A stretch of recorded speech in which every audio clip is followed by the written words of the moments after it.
Corgi have only one Dalek body shell that they can use to repaint to represent many Daleks, but when it comes to the movies, they do not have the license or the money to make a second shell and base it on a movie Dalek, so they can only rely on repaints to represent them.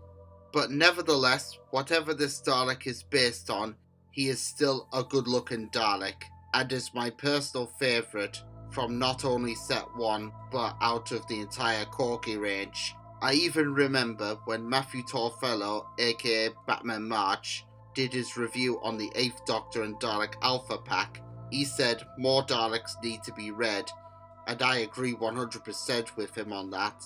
The red with black hemispheres is what I think of when Red Daleks come to mind, and even though the Red Dalek looks good taking charge of Silver Daleks, he also looks grand with some Grey Renegades.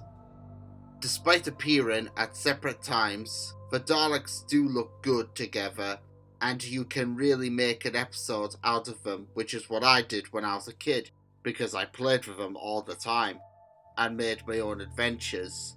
And although not the right Black Dalek, you can reenact some of the scenes of the two Dalek Supremes talking to each other in Doctor Who and the Daleks. There were two versions of the packaging, one that had a Cyberman and another that had a picture of the Dalek Controller, and they were displayed in different ways. In some packs, black was in the middle, grey on the left and red on the right, which is how I got them, and in others, red was in the middle, black left and grey right. Earlier when I was talking about the Grey Dalek, you obviously saw another Grey Dalek with it, and you're probably wondering, why do I have two die-cast Renegade Daleks? Well, I have a confession to make.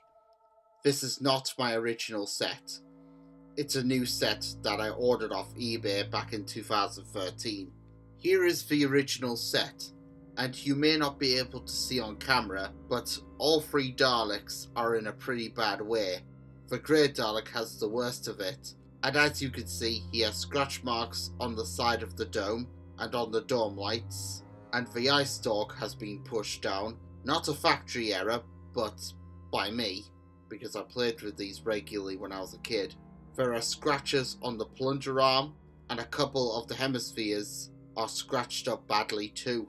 Yeah, this Dalek has seen better days, and I suppose you could say that the scratch marks are like a homage to the actual Dalek props, because they too had scratch marks on them, so the scratches add to the realism.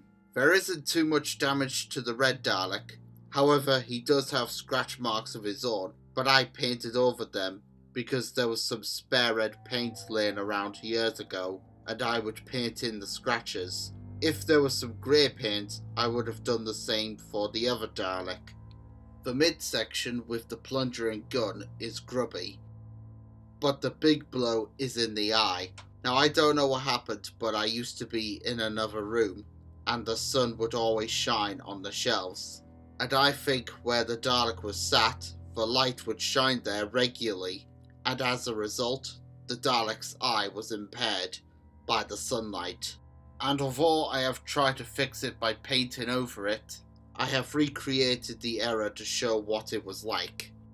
As for the Black Dalek, well, for a while I thought that he had escaped the ravages of time, but one day when I was comparing him to the other Black Dalek, the one with blue hemispheres from Pack 3, I then realised that no, the Black Supreme Dalek from Pack 1 was in a bad way too, for he was looking grubby and grimy, and I suspect that hidden in all that blackness, there's bound to be some scratch marks.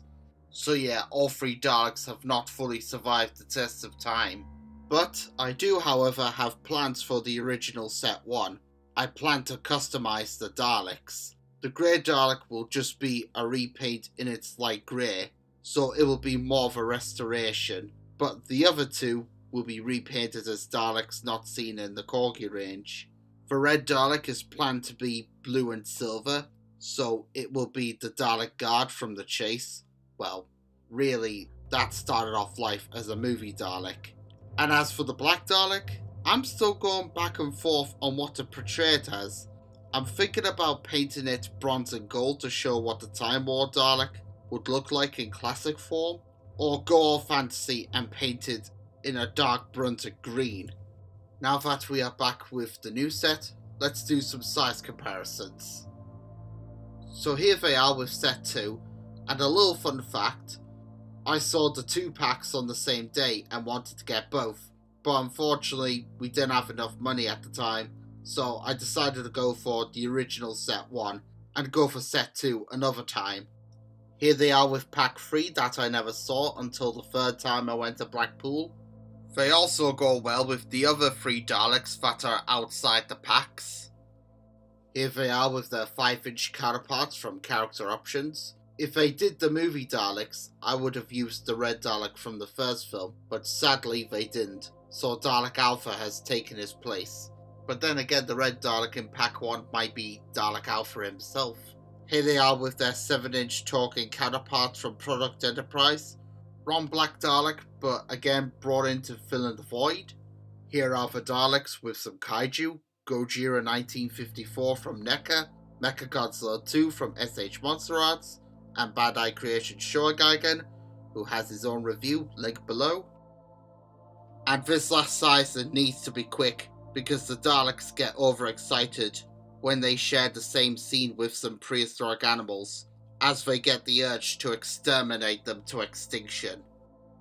So overall, what are my final thoughts on the Corgi Doctor Who Diecast Daleks Pack 1? This set brings so much nostalgic memories, as they were the first items of Doctor Who merchandise that I got when I was a kid. And if you're getting into collecting Doctor Who figures, these are the ones that I recommend starting off with. Well, get whatever you want, but personally I'd start off with these. Also, each Dalek seems to represent a Dalek from a certain decade. Red Dalek from the 60s, Grey Dalek from the 70s, and Black Dalek the 80s.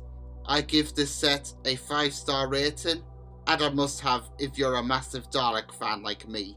I should also mention this, but it's a rare set, so good luck on finding it if you can. This is Dragonzilla signing out. Take care, and I'll see you all next time. Bye for now.